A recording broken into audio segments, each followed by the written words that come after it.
ခမ်းနားတဲ့ချင်းတိအကတစ်ခုဟာရုတ်တရက်အန္တရာယ်ရှိတဲ့တိုက်ခိုက်မှုတစ်ခုအဖြစ်ပြောင်းလဲသွားနိုင်ပါတယ်တောက်ပတဲ့အနီရောင်ချင်းတိကောင်ကလူအုပ်ကြီးကြားထဲမှာအသက်ဝင်လှုပ်ရှားနေပြီးဒါဟာကျွန်တော်တို့ရဲ့ဇလိုက်အကျွမ်းရဲ့ဘဝခီးလန်းတစ်ကိုဖော်ပြနေတဲ့အစပြုချက်တစ်ခုပဲဖြစ်ပါတယ်သူဟာဒီရိုးရာအမှုပညာအကကနေတဆင့်သူ့ရဲ့ခက်ခဲတဲ့ကံကြမ္မာကိုပြောင်းလဲပစ်ဖို့အကျွမ်းဟာရှန်ဟိုင်းမြို့ပြရဲ့အဆောက်အဦဆောက်လုပ်ရေးကွင်းတစ်ခုမှာဝါကွမ်းရောင်ဘေးကင်းလုံခြုံရေးအုပ်ထုပ်ကိုစောင်းထားပြီးပင်ပန်းပန်းအလုတ်လုတ်ကင်နေရတာကိုမြင်တွေ့ရပါတယ်သူ့ရဲ့မျက်လုံးတွေထဲမှာမောပန်းနွမ်းနယ်မှုတွေပြည့်နေနေပေမဲ့လက်ထဲကတိုင်းပြန်ပွဲကြော်ညာစာရွက်ကိုအသေးချာကြည့်လိုက်တဲ့အခါမှာတော့မျောလင်းချက်အသစ်တွေပြန်လည်ပွင့်လန်းလာတာကိုတွေ့ရှိရမှာပါဒါဟာသူ့ဘဝရဲ့အရေးကြီးတဲ့အလှည့်အပြောင်းတစ်ခုဖြစ်လာစေဖို့အတွက်ပထမဆုံးခြေစင်မြင့်ထက်မှာတော့မျက်မှန်မဲတက်ထားတဲ့တိုင်းဆရာတယောက်ကရိုးရာတိုင်းကွက်တွေကိုအလွန်ကျွမ်းကျင်လိမ္မာစွာနဲ့ပရိသတ်တွေကိုပြသနေပါတယ်ဘေးပတ်လည်ကလူအုပ်ကြီးဟာအံ့အားသင့်စွာစိုက်ကြည့်နေကြပေမဲ့ခေတ်သစ်တိုင်းသမားတွေကတော့ဒီရိုးရာပညာရက်ကိုအထင်သေးတဲ့အကြည့်တွေနဲ့ကြည့်နေတာကဇလန်းရဲ့အဓိကပရိပခကိုစတင်ဖော်ပြနေပါတယ်မကြွအတွက်ကတော့ဒါဟာသူ့ရဲ့အရေးချင်းကိုတက်တည်ပြဖို့စိန်ခေါ်မှုကြီးတစ်ခုပါပဲ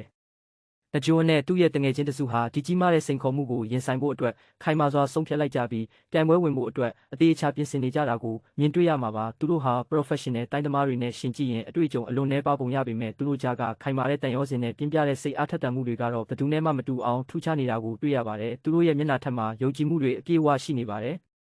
ဟောင်းနှွမ်းနေတဲ့လေ့ကျင့်ရေးကွင်းပြင်တစ်ခုထဲမှာဂျွန်ဟာချင်းတိတ်ကောင်းကိုကင်ပြီးအာတုံခွန်ဆိုင်လေ့ကျင့်နေပါတယ်ဖုံမုံတွေကြားထဲမှာသူဟာလေထဲကိုခုန်တက်လိုက်ပြန်ဆင်းလိုက်နဲ့သူ့ရဲ့လှုပ်ရှားမှုတွေဟာပုံမူမြန်ဆန်တွက်လက်လာတာကိုတွေ့မြင်နိုင်ပါတယ်သူ့ရဲ့တငယ်ချင်းတွေကလည်းဘေးကနေအားပေးနေကြပြီးဒီလိုခက်ခဲတဲ့လေ့ကျင့်ခန်းတွေဟာနောက်ပိုင်းမှာသူတို့အတွက်အကြီးမားဆုံးသောလက်နက်တစ်ခုဖြစ်လာစေမှာအမှန်ပဲဖြစ်ပါတယ်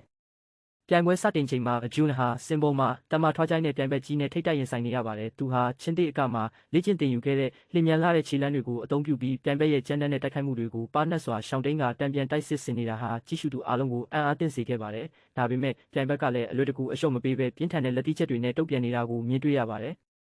အကျွန်းဟာပြိုင်ဘက်ရဲ့ပြင်းထန်လွန်းတဲ့ထိုးနှက်ချက်တစ်ခုကြောင့်ကျမ်းပြင်ပေါ်ကိုအားမဲ့စွာလဲကျသွားခဲ့ရပါတယ်။သူ့ရဲ့မျက်နှာမှာနာကျင်မှုတွေပြည့်နှက်နေပြီးမျိုးကြီးပြကြီးမှာပင်ပန်းရုန်းကန်နေရတဲ့ဘဝအခက်အခဲတွေကိုပြန်လည်မြင်အောင်နေပုံရပါတယ်။ဒါပေမဲ့သူဟာသူ့ရဲ့မိသားစုနဲ့တငယ်ချင်းတွေရဲ့အားပေးစကားတွေကိုပြန်လည်သတိရပြီးနောက်ဆုံးအားမှန်နဲ့ပြန်လည်ထားဖို့ကြိုးစားနေတာကတကယ်ကိုစိတ်သက်ခွန်အားဖြစ်စေတဲ့မြင်ကွင်းတစ်ခုပါပဲ။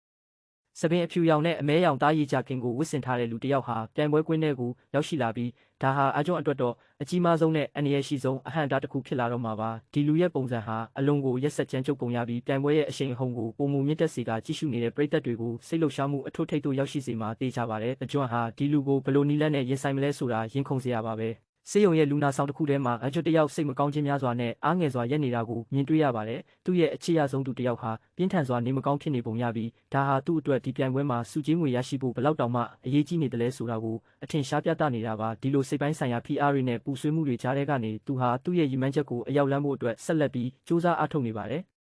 နောက်ဆုံးမှာတော့အကျွန်းဟာမှောင်မဲနေတဲ့လေ့ကျင့်ရေးခန်းမဟောင်းလေးထဲမှာသူ့ရဲ့တိုင်းကွက်တွေကိုမနာမနေပြန်လည်လေ့ကျင့်နေပါတယ်သူဟာချင်းတိအကရဲ့နူးညံ့ပျော့ပြောင်းမှုနဲ့တိုင်းပညာရဲ့ပြင်းထန်အားကောင်းမှုကိုပေါင်းစပ်ပြီးအားကောင်းတဲ့တိုက်ကွက်သစ်တွေကိုဖန်တီးနေတာဟာနောက်ဆုံးဗိုလ်လူပွဲအတွက်အဆင်သင့်ဖြစ်နေပြီဆိုတာကိုပြသနေပါတယ်သူ့ရဲ့မလျှော့သောဇွဲလုံးလားနဲ့စူးစမ်းအားထုတ်မှုကတော့တကယ်ကိုအတူယူစရာကောင်းလာပါတယ်